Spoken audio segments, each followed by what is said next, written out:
বিজয়নগরে জিয়াউর রহমান স্মৃতি ফুটবল টুর্নামেন্টের ফাইনাল। যুব সমাজকে মাদকমুক্ত রাখতে খেলাধুলার বিকল্প নেই, ইঞ্জিনিয়ার শ্যামল। ব্রাহ্মণবাড়িয়া বিজয়নগর প্রতিনিধির তথ্যচিত্রে বিস্তারিত।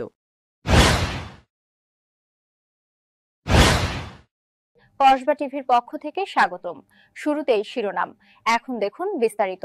বাংলাদেশ জাতীয়তাবাদী দল বিএনপির ৪৭তম প্রতিষ্ঠা বার্ষিকী উপলক্ষে ব্রাহ্মণবাড়িয়া জেলার বিজয়নগর উপজেলার পত্তন ইউনিয়ন বিএনপির আয়োজনে শহীদ রাষ্ট্রপতি জিয়াউর রহমান স্মৃতি ফুটবল টুর্নামেন্ট ২০২৫-এর বর্ণাঢ্য ফাইনাল খেলা অনুষ্ঠিত হয়েছে। শুক্রবার বিকেলে বিজয়নগর উপজেলার পত্তন উচ্চ বিদ্যালয়ের মাঠে অর্থাৎ ফুলবাড়িয়া এ ফাইনাল ম্যাচ অনুষ্ঠিত হয়। ফাইনাল খেলায় শাকিল স্পোর্টিং ক্লাব বিজয়নগর ২-০ গোলে পরাজিত করে আজমপুর ফুটবল একাদশ আখাউড়াকে। খেলা উপভোগ করতে মাঠে ছিল দর্শকদের উপচে পড়া ভিড় ও উৎসব মুখর পরিবেশ। অনুষ্ঠানে সভাপতিত্ব করেন টুর্নামেন্ট আয়োজক কমিটির সভাপতি ও পত্তন ইউনিয়ন বিএনপির সভাপতি কালাম মিয়া। পরিচালনা করেন টুর্নামেন্ট আয়োজক কমিটির সাধারণ সম্পাদক ও বিজয়নগর উপজেলা যুবদলের সিনিয়র যুগ্ম আহ্বায়ক বোখারি মোল্লা।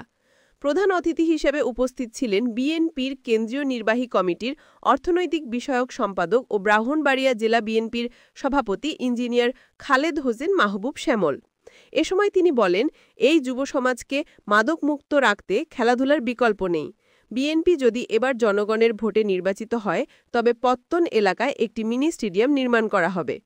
বিশেষ অতিথি হিসেবে উপস্থিত ছিলেন ব্রাহ্মণবাড়িয়া জেলা বিএনপির সাধারণ সম্পাদক আলহাজ সিরাজুল ইসলাম সিরাজ, সিনিয়র সহসভাপতি জহিরুল হক খোকন, জেলা বিএনপির সাবেক সভাপতি হাফিজুর রহমান মোল্লা কোচি, বাংলাদেশ জাতীয়তাবাদী দল ছাত্রদলের কেন্দ্রীয় সহসভাপতি আশিক রহমান, জেলা বিএনপির সহসভাপতি গোলাম সারোয়ার খোকন ও মমিনুল হক, জেলা বিএনপির যুগ্ম সাধারণ সম্পাদক মাইনুল হোসেন চপল, জেলা বিএনপির সাংগঠনিক সম্পাদক ও জেলা যুবদলের সভাপতি শামীম মোল্লা, জেলা বিএনপির কোষাধ্যক্ষ মিজানুর রহমান, জেলা বিএনপির প্রশিক্ষণ বিষয়ক সম্পাদক নুরুল হুদা সরকার, গণশিক্ষা বিষয়ক সম্পাদক জমির হোসেন দস্তগীর, জেলা বিএনপির সদস্য হামদ মিয়া, বিজয়নগর উপজেলা বিএনপির সাধারণ সম্পাদক অ্যাডভোকেট ইমাম হোসেন, জাকির হোসেন শালম, জেলা ছাত্রদলের সাবেক সভাপতি শেখ হাফিজুল্লাহ, সাবেক সিনিয়র সহসভাপতি আজার হোসেন চৌধুরী দিদার, সাবেক সিনিয়র সভাপতি শাইনুর রহমান হৃদয়,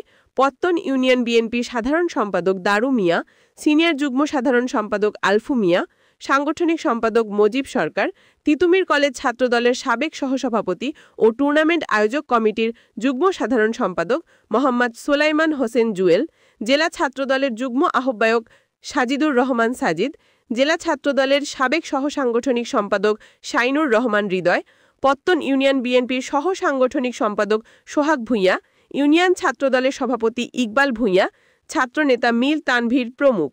টুর্নামেন্টে পৃষ্ঠপোষকতা করেন সৌদি আরব প্রবাসী বিশিষ্ট সমাজসেবক রহমত আলী। খেলা শেষে অতিথিরা চ্যাম্পিয়ন দলকে পুরস্কার হিসেবে একটি মোটরসাইকেল এবং রানার্স আপ দলকে ফ্রিজ প্রদান করা হয়। অনুষ্ঠানে বক্তারা শহীদ রাষ্ট্রপতি জিয়াউর রহমানের আদর্শে অনুপ্রাণিত হয়ে খেলাধুলার মাধ্যমে তরুণ সমাজকে ঐক্যবদ্ধ ও দেশপ্রেমে উদ্বুদ্ধ করার আহ্বান জানান। ফারজানা রশিদ ঢালি, কসবা টিভি। হৃদয়ের কসবা টিভি। কসবা টিভির সাথে থাকুন, কেটিভিকে লাইক, শেয়ার, কমেন্ট করুন। শুনছিলেন বিস্তারিত কসবা টিভি।